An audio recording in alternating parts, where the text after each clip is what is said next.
be a bit of a different video. Very much different from the last that I've made. Oh, my hair is looking like crap. I just got out of the shower, so it's kind of wet, dry, kind of mess. Anyhow, I got the suggestion last night. Well, this and many others from the same person. And it was kind of like to story time kind of thing. So I said, might as well. So she gave me the option, like a scary kind of one.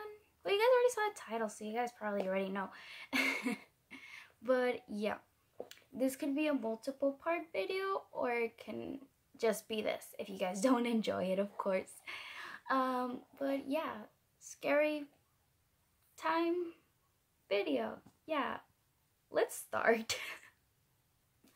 Okay, so basically I'm gonna be telling you guys about when I was little, probably 5. And disclaimer, if you guys don't believe in this or just don't think it's real, just do us all a favor and don't comment anything disrespectful. I mean, each person believe what they want to believe, and I want to believe it's true because I feel it did happen. So yeah, again, whoever actually wants to stay and watch this, then yeah, and if you don't, then oh well. But yeah, I was about 5 years old and younger, but I have like very, very little memories. I had, and as you grow older, you know, parents start telling you, or family, you know, a lot of stories, you know. And in my family, my dad has experienced a lot of things, paranormal wise. And I feel it's more with him because he almost died when he was younger. He was like about to die when he was a kid, but he didn't. And I feel like because he experienced that, he's more like in touch with that, I guess. So yeah. Anyhow,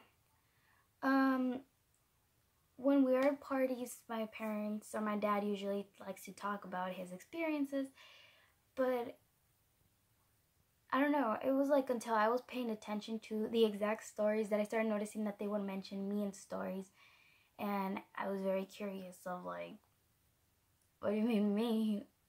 Like, what do I have to do in this? And they started saying about an imaginary friend I used to have. And of course, as a kid, you think it's just an imaginary friend, and until they told me that, I thought it was just an imaginary friend. So I do remember her name and all that, but that's it. You know, I never saw her as anything bad. So my imaginary friend was named Andrea, or I don't know how to pronounce it in English. Andrea? Yeah, Andrea, whatever. I don't remember her physically. I mean, obviously not physically, like, yeah, but like I don't remember how I pictured her, you know. I don't remember how she looked. But I do remember having an imaginary friend.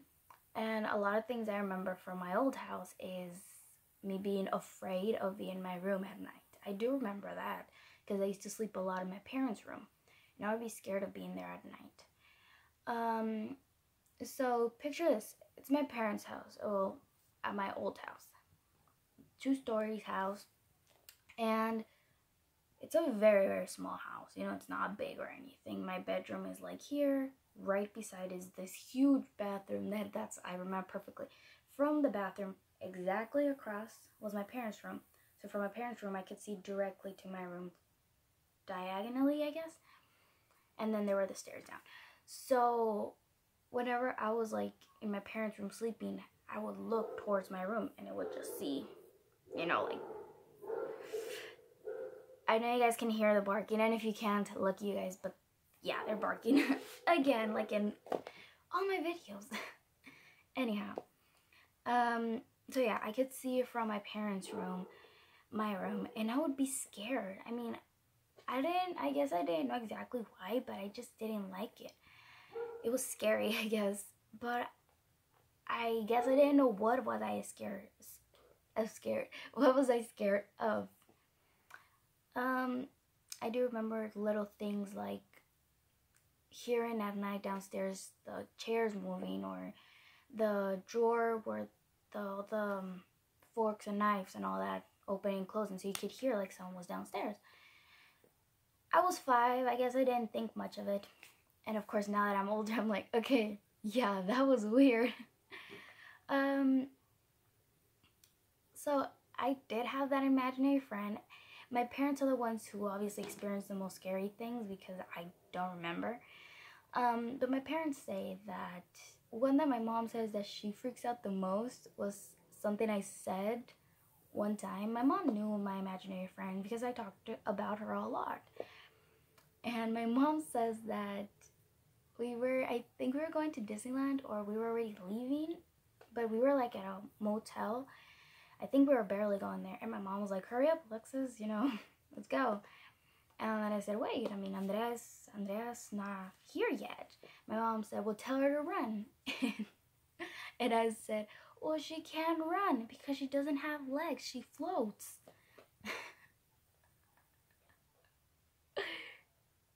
What? That is odd. For my mom said I was like 4 years old when I said that. So yeah. I've had that imaginary friends, according to my parents, since I could talk, so forever. Well, from that time, like not now. No. But yeah, she said that I said that, and that she was like all freaked out, and she was like, just tell her to hurry up. Like, what the hell? Another thing that my mom says she experienced in that house, well, that wasn't with Andrea. This other part is actually my mom experienced it, and she swears for anything, like she swears to the bottom of her heart. How do you say it? I know how to say it in Spanish, God, but you get it, right? Like she swears that this happened. She says that one time she was coming back from work, that same house, and that she was changing, and she lifted her shirt, and she, obviously her eyes, she couldn't see, and when she took it off, she saw a little boy. Yeah, a little boy. She said she remembers his hair, his clothes, and that it was just for seconds that she saw him, and then she like reacted, like blinked, and the kid was gone. My mom said that when my dad saw her face was pale. Like, what? My mom said that she saw a little kid, kind of blondish, with like bowl cut hair, not like short, but like like mushroom kind of hair, and a polo that was white and orange. I think she said striped. And she said that he looked small, like 4 years old, 5 years old maybe, like really small. And she said that it was just for like a sec that she saw him, and then he disappeared. And honestly, she was like, heck, freak out. Like, can you imagine? You're alone. My mom says that I was in daycare, and my dad was at work still. But can you imagine you're alone in your house, and out of nowhere you're changing? More you feel like more violated. There's a kid there staring at you naked. But can you imagine? I would have been freaked out as heck. Another thing that I do remember, I don't remember a period from that moment, but I do remember that it happened. I remember, I guess it was like almost when we were moving out, and there was this like table, in the middle, and then there was the kitchen, and there was this like countertop thing. What is it? It was one of those things that, it was open, okay? It's like, it's not a drawer, I guess you guys know what I mean? I don't know. It was like open, and I don't remember what happened or what my dad was saying. I don't remember, but my dad said I blanked out, like I zoned out and I was just staring. But we were eating, and of course, eat your food, don't get distracted. Eat what you have there so you can leave, like kind of like that. And I was not listening, I wasn't paying attention. I don't even remember that little part, of my dad talking to me and all that. But he said I was just staring blank.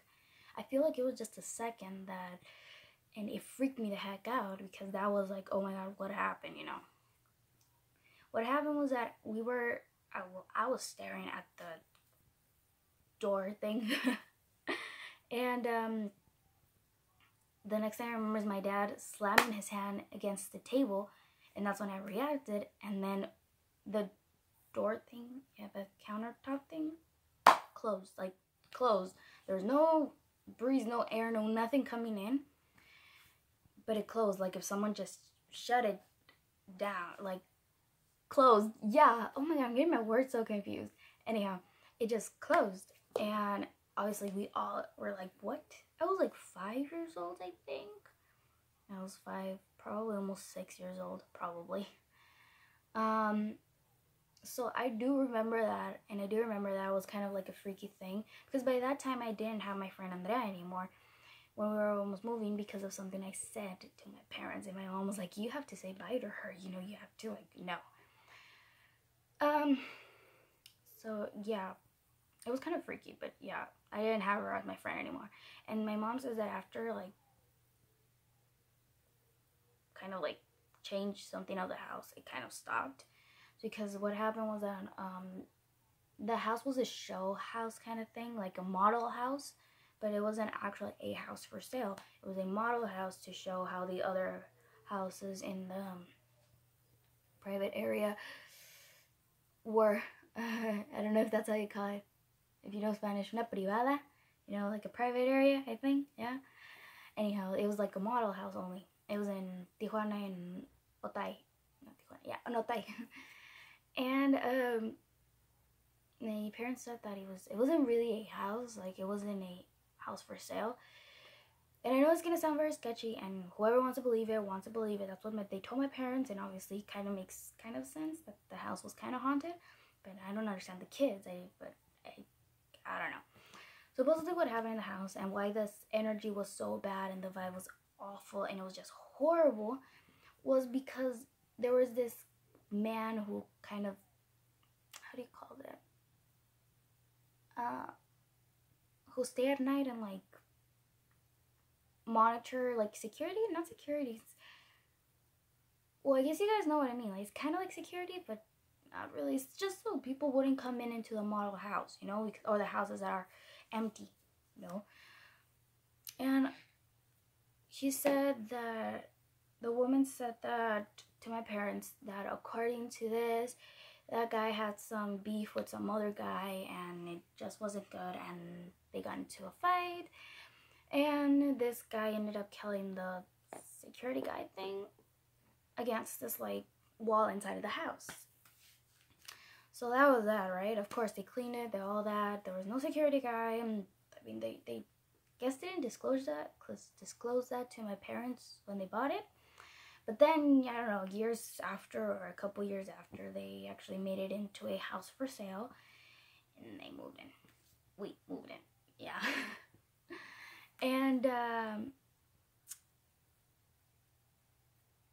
I guess that's why there was a paranormal energy there. I still don't understand the girl or the little boy. You know, I don't understand that. I don't understand if they died there or something. I don't know. But it stopped when my parents decided to take that wall down. It wasn't like a wall, like it was not like a wall, you know, that makes a room. It was just like a separate little wall that kind of like, it was just in the middle of the stairs to the living room.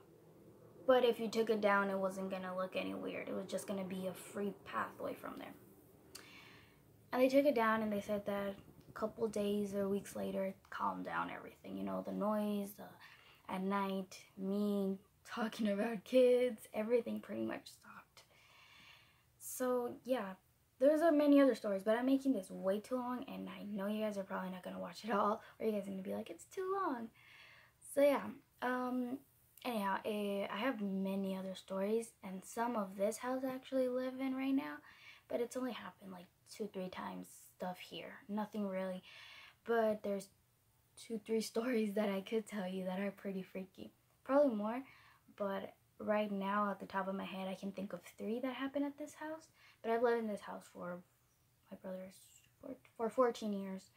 So 3 paranormal things happened in the house in 14 years. Yeah, not really much to get concerned of. But yeah. So yeah, guys. Again, I have other paranormal stories that are probably best or better than these, but these are like from my childhood, or some are from my childhood, because I mean, I didn't say all that happened, but those were like a few that happened when I was younger, and some that I do remember, and others that happened to my mom. I was gonna say claro, obviously. So if you guys want to listen to more or any other type of story time, it can be about anything you guys want to ask me. I can tell you guys, I promise. I'll tell you guys. Of course, I'm just gonna take one suggestion from one person, and then probably no one else wants to hear. So if you guys want to hear a suggestion, and you guys see someone already commented that they want to see something like that, you guys should like it, and I can know that most people want to see that, or a lot of people, or a majority of people want to see that. So yeah. Anyhow, guys, bye. And again, like, comment, subscribe, as I say in all my other videos, and leave in suggestions if you guys want to see another story time or anything. Again, story time, whatever you guys want to listen to, whatever you guys want to know. It doesn't have to be paranormal. Just let me know, and I'll try to make another haul if that's what you guys want to see, because I still need to pick up some things from the post office, and I still haven't gone to the post office. So yeah, I'll see you guys next time. Bye.